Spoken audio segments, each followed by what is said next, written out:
Vamos a tocar un tema económico que es trascendental para el futuro del Perú, pero que tiene que ver con el pasado no tan reciente de muchos de nosotros los peruanos, que es el tema de la ONP. El gobierno y el Congreso tienen una serie de discusiones con respecto a la devolución de los aportes de 4.300 soles por cabeza a una cantidad determinada de personas. Y para conversar de eso hemos invitado al economista Eloy Durán. Eloy, ¿cómo está? Buenos días. Buenos días, Felipe.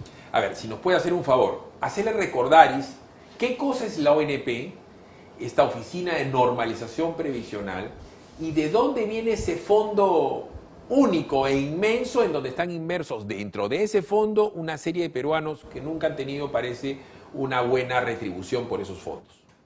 Bueno, la ONP recibe los aportes de los trabajadores afiliados en su momento para retribuírselos luego en la jubilación.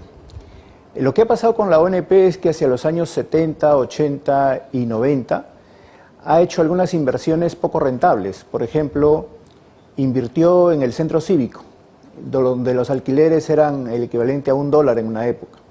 Invirtió en algunas carreteras que no retribuían porque no tenían peaje, ¿no? Entonces el fondo se fue achicando y mismo pirámide, ahora ya no existe el dinero suficiente para dar las pensiones a los jubilados. Vámonos de atrás. Llegó un momento, para que la gente lo entienda, que la ONP es como si fuera a una AFP estatal que no tenía competencia, en donde supuestamente a todos nosotros que estábamos en planilla nos descontaban para la ONP y la ONP se iba a encargar de administrar como si fuera una AFP esos dineros, generar rentabilidades para que cuando te jubiles 20 años después o 25 años después, en el supuesto que hayas estado aportando hasta los 65 años te dan una pensión. ¿Esa era la idea? Sí, pero como era administrada por el Estado, algunas de estas decisiones que comentamos eran políticas, ¿no? Y no financieras, ¿no? No estaban viendo el interés del aportante, sino el interés de quien manejaba la AFP, o sea, el Estado. ¿Cuándo nace la ONP, la Oficina de Normalización Previsional, con ley orgánica, con asignación de funciones, competencias, independencias? ¿Cómo era el directorio? ¿Cuál era la organización? Para poder entender lo que ha pasado ahora hay que ver el pasado. Bueno, hacia los años 60 existía una caja que era la que administraba esto, pero luego se adscribe al Seguro Social. Y hacia el año 83, 86, escinden el Seguro Social y la ONP, cada uno independientemente. Entonces, por un lado va la prestación de los servicios de salud y por otro lado va las pensiones, ¿no? Ahí es donde nace, mediados de los 90, la ONP. A ver, la ONP es en teoría un organismo autónomo. ¿Quién designaba al presidente de la ONP? ¿Quién designaba al directorio de la ONP? ¿Y quién designaba, por dar un ejemplo, al gerente de inversiones o finanzas de la ONP? Estamos hablando de los 90, gobierno de Fujimori ya. Igual que ahora, la designación se hace desde el Estado, con una resolución interna, no tiene aval del Congreso, no tiene opinión de otras entidades, digamos, financieras, ¿no? Simplemente el Estado orgánicamente toma la decisión y ya constituido la alta dirección, ellos contratan a los funcionarios principales, ¿no? Como si fuera una empresa que sin concurso público, una empresa, vamos a decir, si quiere contratar a alguien como Eloy Durán, lo hace pasar por el filtro pues, de una headhunter, ¿no? Y te hace competir con profesionales de tu misma valía o de mejores universidades, con mayores experiencias, y evidentemente en el mundo privado siempre tratan de tener al mejor ejecutivo posible para generar mayor rentabilidad. ¿Ese entonces es el mismo criterio del Estado?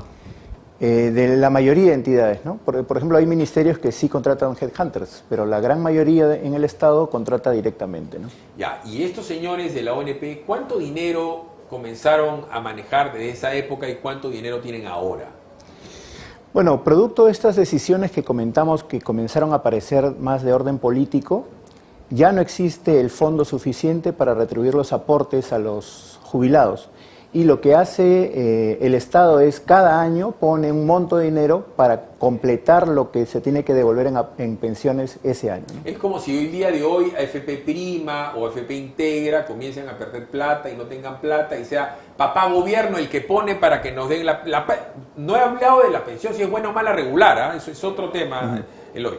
Estoy hablando de que como no alcanza para la pensión buena o mala regular, eso lo pone el Estado. Es decir, todos los peruanos jóvenes que trabajamos, todos pagamos impuestos, cuando pagamos, en fin, cualquier factura, esa plata va al Tesoro Público, el Tesoro Público le terminan dando un cheque para pagar esas malas, por decir así, esas malas pensiones. Esas magras pensiones para completar el pago, ¿no? Correcto. Ahora bien, ese fondo es un fondo que ha sido también abusivo porque ha dado pensiones muy, muy malas. Y vamos a decir que ha dado un mal servicio, para no discutir qué tan malas son. Pero ¿cuál es el punto? Y acá yo no creo equivocarme. En el Perú tenemos la visión que alguien inventó, creo, en la década de los 70 del famoso sueldo mínimo vital. Entonces, el sueldo mínimo vital es un sueldo que le das a una persona, hasta donde yo entiendo, y le pido la opinión al economista Eloy Durán, a una persona con escasa o nula preparación para que pueda subsistir una sola persona con ese sueldo. ¿Esa es la idea primigenia del sueldo mínimo vital? Sí, es un factor que permite uniformar, evaluar algunas decisiones al respecto, pero digamos, si ya estamos hablando de esto, más sentido tendría pensar en una canasta básica familiar, ¿no? Hasta eso quería ir. Entonces, el sueldo mínimo vital es para, vamos a pensar en Eloy Durán, que sale del colegio o de repente no lo termina, que no tiene ningún tipo de preparación, y el señor puede ser o guachimán, o dependiente de una tienda, o mozo, casi nula preparación. Entonces el Estado dice, para no abusar de Philip, o de Eloy, o de Fernando, quien sea, que no tiene, hay que ponerle un tope para que nadie abuse, y ese tope hoy en el Perú creo que es 890 soles. 75. 875 soles, es el sueldo mínimo vital. Pero como está el otro concepto que ha conversado el doctor, es la canasta básica familiar. ¿Qué cosa es, por definición peruana, porque eso no existe en ningún lugar del mundo, la canasta básica familiar? Es el promedio de consumo de una persona o una familia, según se mida, al mes, ¿no? Yeah. En diversos bienes, alimentos y otros, ¿no? O sea, para pagar la luz, agua, desagüe, teléfono, alimentación, vivienda y vestido. Entonces, la canasta básica familiar, para muchos sectores, es lo que le puede alcanzar, y estoy ejemplificando porque la verdad es no hay una definición, no hay un documento que te diga exactamente cuál es la canasta básica familiar. Vamos a decir que pueda comer y vivir dignamente papá, mamá y 2 hijos. 2 hijos promedio en la ciudad, sí. En ciudad, en territorio urbano. Sí. Ya. Entonces la gente mezcla ese sueldo mínimo vital, que son 850 soles, con la canasta básica familiar, que pongamos, por puro sentido común, tiene que ser pues el triple o el cuádruple, ¿no es cierto? Los niñitos no comen. Entonces vamos a decir que tendría que ser 2.000 y pico de soles. Entonces eso en el imaginario popular, cada familia debería tener 2.000 y pico de soles. Entonces en el imaginario popular, la ONP, cuando menos te tendría que dar 850 soles. ¿Cuáles entonces las pensiones promedio que ha venido dando durante tantos años a tanta gente la ONP? Sí, bueno, una canasta podría estar entre 1.500 a 2.500, ¿no? Según como tengan sus costumbres de consumo. El ingreso promedio de los trabajadores hoy, los que tienen empleo, es 1.680 soles. Ese es el ingreso promedio de los trabajadores en total. ¿Pero era antes de la pandemia o es ahora? Porque ahora han perdido el sueldo, el sueldo del 40% de los limeños se ha quedado sin trabajo. Entonces eso tiene que haber bajado drásticamente. Bueno, este es de los que tienen, ¿no? Ya. Antes de la pandemia era 2.100. Ya. Hoy día es 1.680. Correcto. Ahora, evidentemente 1.680 no es 850. Las pensiones de los jubilados de la 1990, ¿cuánto eran? ¿800, 300 soles? 400? Están casi acercándose a los 500 soles Ya. promedio. Pero hay otra distorsión del sistema de la ONP. Tú, para ser parte de la ONP, jubilado, tienes que haber demostrado, no solamente aportado, sino demostrado en papeles, quien guarda todos los papeles necesariamente, 20 años. Entonces, si no llegas a completar los 20 años, no eres jubilado, tu pensión es 0. Ahí está el problema, eso que quería llegar y me ha ayudado Eloy Durán. Para que funcione el sistema, sea público o privado, si tú aportas, tienes que apoquinar, desde que tienes más o menos 25 años, que es tu edad laboral, hasta los 65 años, que era la jubilación. Sea privado, sea estatal, con 40 años de aporte, sueldo grande, chiquito, mediano, ¿qué porcentaje de tu sueldo te tendrían que dar a partir del día 1 de tu año 65? Más o menos, ¿cuánto? El 50% de tu sueldo, el 40% de tu sueldo, porque ya no mantienes hijos, ¿no? ¿Cuánta plata supuestamente te tienen que dar, en teoría? Bueno, según el sueldo que tengas, ¿no? Pero tu pensión debiera ser alrededor de 30 a 50% del sueldo No. para que, digamos, puedas optar por la jubilación anticipada, etcétera, mínimo, ¿no? Pero olvidemos la jubilación, por eso no quiero la jubilación anticipada, quiero ir en términos teóricos. Tú aportas 40 años, sea la FP privada 40 años, cuando tienes 65 te jubilabas y te tienen que dar, ya digamos para nadie, la mitad de tu sueldo. Y la mitad de tu sueldo, vamos a decir, cuando ya eres un hombre jubilado, que no pagas hijos ni tienes nada, supuestamente te debería dar lo suficiente como para sobrevivir, independientemente de la cantidad de tu sueldo. Si ganabas 5.000 te darán 2.500, si ganabas 1.500 te deberían dar 750. Siendo 750 abajo del sueldo mínimo, ¿cierto? Correcto. Ya, entonces la gente mezcla todo esto, que lo estoy tratando de relatar de la manera más sencilla, y dice, a mí me han robado porque durante varios años, 16 años, 17 años, 18 años, 19 años, me han descontado y nunca me han dado nada. Ese problema nunca se quiso solucionar. Sí. Hablábamos también de estas decisiones políticas, ¿no? Una decisión política que distorsiona esto fue la creación de norma que establecía que los altos funcionarios del Estado se podían jubilar con esa pensión, ¿no? Entonces, un funcionario del Estado que ganaba 15.000 soles, aunque tuviese pocos aportes, le iban a dar a partir de ahí 15.000 soles. Claro, Sí. no indexado, pero 15.000 soles cuando no le tocaría Ya, 15.000 eso soles. se llamaba la famosa célula viva. Correcto. Pero eso se anuló durante el gobierno de Toledo.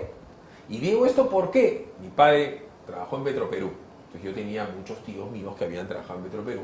Y en Petroperú, en determinado momento, mi padre ingeniero petróleo tenía tíos que ganaban bien. Y vamos a decir que ganaban, no sé, pues 20.000 soles, 15.000 soles. Te jubilabas y tú jubilabas con los 20.000 y se pasaron toda la década del 80, toda la década del 90, hasta que llegó Toledo, año que habrá sido 93. 2002. Perdón. Toledo llega toda la década del 90, llega el 2000 y 2002, 2003 dicen no, esto es demasiado. Y cortan eso. Primer zarpazo. Entonces ya comenzaron estos señores jubilados a tener un sueldo más acorde. Pero seguía la inequidad para los que no habían tenido 20 años. Correcto. Ya.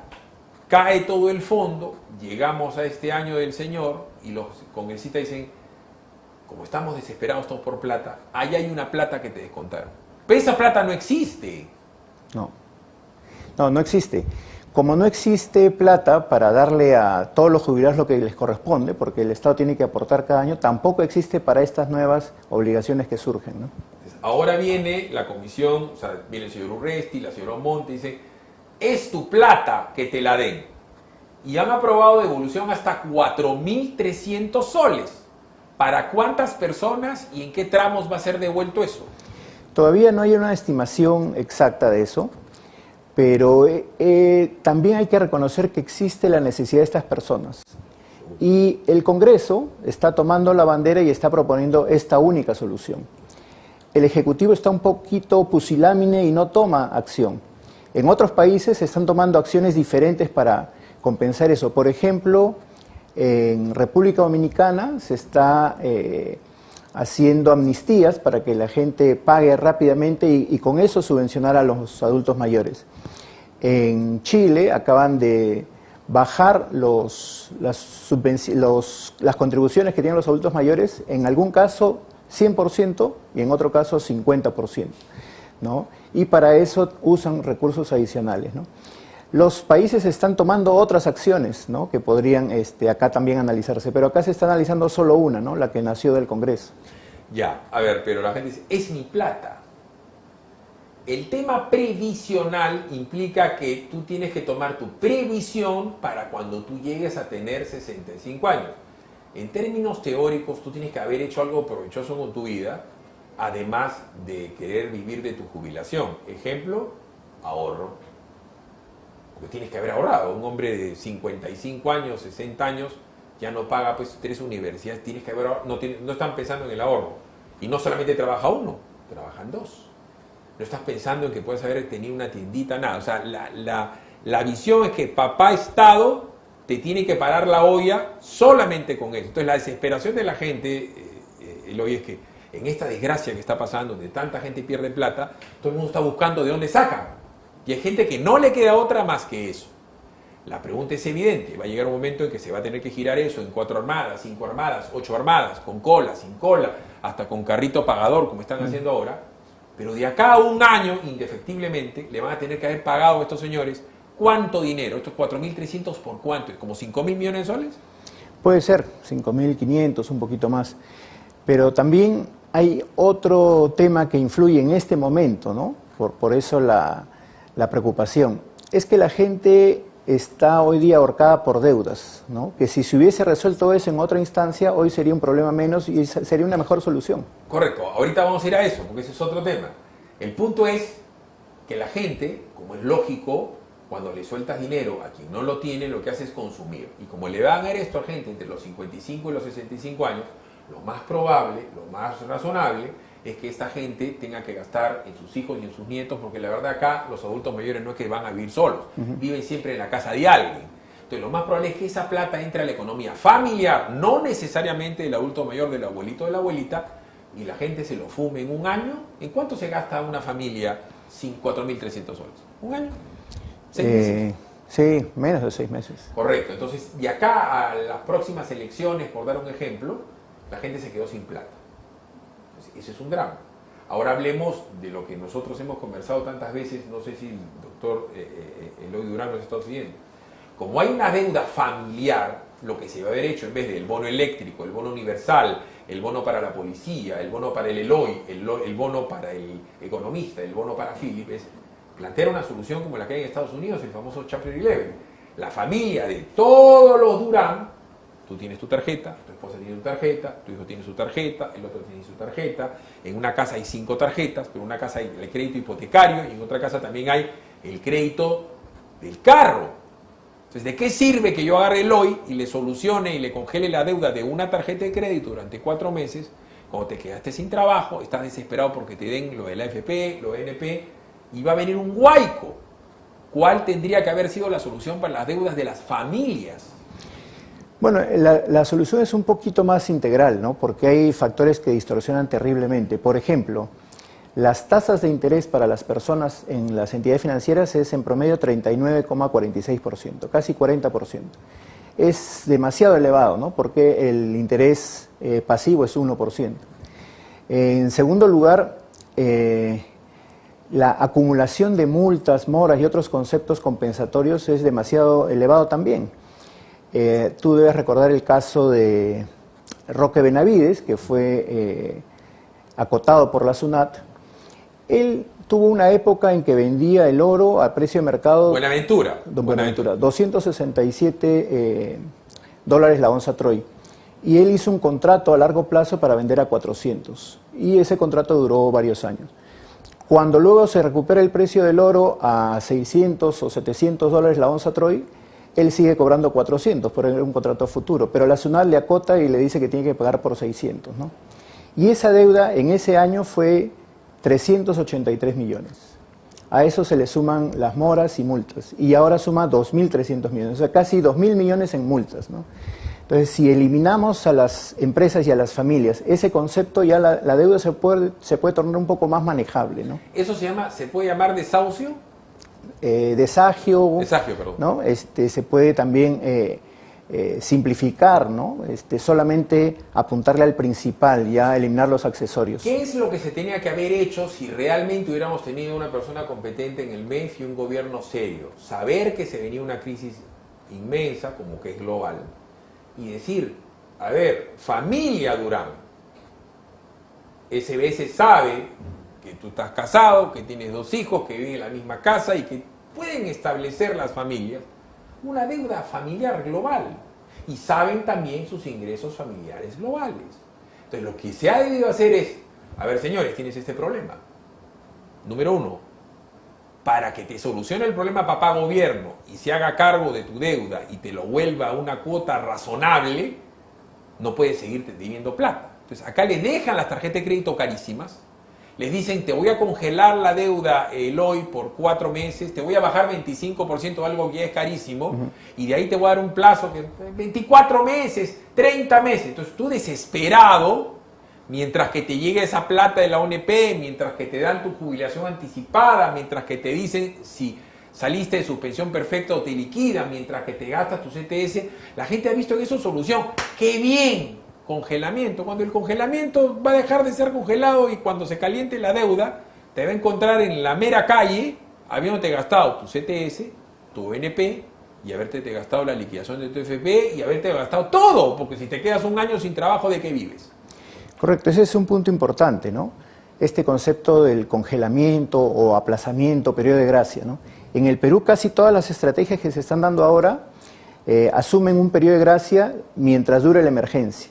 En el resto de países de la región, el periodo de gracia es por lo menos 1 o 2 años, como es en Europa, ¿no? Porque acá se asume que ni bien acaba la emergencia, que ya termina, entonces yo ya me recuperé y ya tengo trabajo, y no es así. En los otros países se puede manejar mucho mejor. Acá lo que va a hacer es que ya como la gente ahora está perseguida por deudas de luz, por deudas de servicios telefónicos, SUNAT y municipios, Es ¿no? que han dado, dijeron, el bono eléctrico, y después querían dar el bono telefónico. Entonces, todos son parches, ¿no es cierto?, que tienen la conexión del bolsillo familiar, porque a la hora de la hora, el hoy paga la luz, la esposa paga el agua, la otra hija paga el crédito hipotecario, el otro hijo debe el carro y debes el cable. O sea, está bien, la familia ya se organizó, pero se quedó sin trabajo el papá o la mamá y los hijos no tienen cómo ir a la universidad, no tienen trabajo, no pueden cachelear. Entonces, esa desgracia en el Perú, va a llegar cuando se vence el plazo o cuando la gente se haya gastado su futuro, que era en buen romance el ahorro pasado. Porque va a llegar un momento, reitero, en que te gastarás los 4.300 en tu adelanto de pensión y te vas a quemar tu CTS, a la cual ya le habían venido haciendo huecos hace años. Entonces, ¿cuál es el pronóstico de la economía familiar del economista Eloy Durán para qué? ¿Agosto, septiembre del próximo año? Bueno, ya ahora se nos viene un horizonte muy complicado. A la fecha, septiembre, era 57% del ingreso de las familias era su trabajo. 43% era todo tipo de ayudas financieras o del Estado o de familiares o de colombianos, ¿no? ¿Por qué? ¿Por qué decimos de colombianos? Porque hay una serie de gente que tiene un nombrecito que se llama algo parecido como Mano de Dios, la Mano Dorada, algo de esto, no me acuerdo el nombre porque me han hablado y vamos a hacer un reportaje al respecto. Te viene alguien, te ha apretado y te dice, no te preocupes, Eloy, ¿cuánto tienes? ¿Quieres 5.000 soles? Problema, te doy 6.000, pero al 10% mensual. Y tú en ese momento estás desesperado, 6.000 te doy 5, 6. Y tú aceptas los 6. Y al otro mes el pata viene y te dice, dame 600. Y tú dices, no tengo 600, tengo 200. Entonces él te dice, ya, ok, dame 200. Entonces me debes 6.400. Al otro mes me tienes que dar 640. Llega al otro mes, debes 300. Y el pata dice, no te preocupes. Así te dicen los colombianos, no te preocupes. Ahora me debes 5.800, 6.800. Al otro mes dame 600. Y así llega un momento que están con una pistola en la puerta de tu casa y te obligan a robar con tal de pagar. ¿O no está pasando eso? Está pasando. Ahora, decíamos que los bancos tenían una tasa para créditos de consumo de casi 40%, promedio, ¿no? Las financieras, que tienen una estructura menor, tienen una tasa promedio de 60%. Y en algunos casos, 70%. Pero en promedio, es esto, hay algunas que están bordeando el 90%. Ya cuando vamos a estos préstamos informales, las tasas promedio son 130, 140% al año, ¿no? Y para terminar, luego que hemos hablado de la desgracia de la ONP, ahora resulta que la genial congresista Omonte y la gente de APP y de PP dicen, vamos a tener por fin el añorado AFP estatal. Es decir, vamos a volver a tener una superompe, a la cual ya estás liquidando y fusilando, pero va a ser como una AFP estatal en donde usted podrá venir y acá se acabaron los abusos. Acá va a haber una gran rentabilidad y yo sí te voy a dar una gran jubilación. Lo que no sabe la gente es que las FPs las van a manejar como se les dé la gana, no sé qué tiene que ver Camayo en el tema, Johnny Max, y van a hacer lo que se le dé la gana con la plata de los peruanos, se van a poner los sueldos que se le dé la gana y van a comprar empresas, porque las FPs hacen inversiones, van a comprar bancos, bonos, invertir en cines. ¿Eso es lo que va a pasar o no? Sí, hay un agravante y un atenuante, ¿no? El atenuante es que están tratando de decir que esto va a ser solamente de aplicación a los nuevos inscritos en los fondos de pensiones, no para los que ya actualmente están en la ONP y AFP. Pero igualmente, para los nuevos, o para todos, ya quedó demostrado que el Estado no administró bien en su momento el fondo, ¿no? Los privados sí, lamentablemente no necesariamente para los aportantes, ¿no? Más bien lo que se tendría que hacer es tratar de hacer algunos ajustes en la operativa de las AFPs y pretender resolver el problema más o menos desde ahí, ¿no? Yo veo, Eloy, que lo que se le viene al Perú no es una nube negra, sino es una tormenta eléctrica con un cataclismo económico, porque es imposible que ante la desconcentración del poder en el Estado y cuando asume un nuevo gobierno, tengan cómo solucionar tanto problema. O sea, la deuda privada, si va a venir una avalancha, la gente va a odiar a los bancos. Y además, esta refinanciación que están planteando con la baja del 25% del interés es con aval del Estado. Lo que va a pasar, la gente no va a pagar la tarjeta, Así pues. es. Así es. Y el papá gobierno va a tener que asumir eso, pero además, ¿qué vas a hacer con el crédito hipotecario? El crédito de los carros. El carro es muy sencillo. O lo sigues manejando, o dices, bueno, ya recoge el carro, pues llévate el carro. Porque va a llegar un momento en que la deuda del carro va a ser superior al valor del carro, como es lógico. Sí. Entonces la gente va a decir, bueno, ¿sabes qué? ¿Para qué quiero carro de mi hijo? Si mi hijo no va a la universidad, yo no tengo carro, llévate el carro. ¿Y dónde vas a sacar tú un almacén para, no sé, 300.000 carros que entran en morosidad? Y esto se agrava con los reactivas, ¿no? Porque ahí también hay una garantía que puede ser mínimo un 20% de los 60.000, ¿no?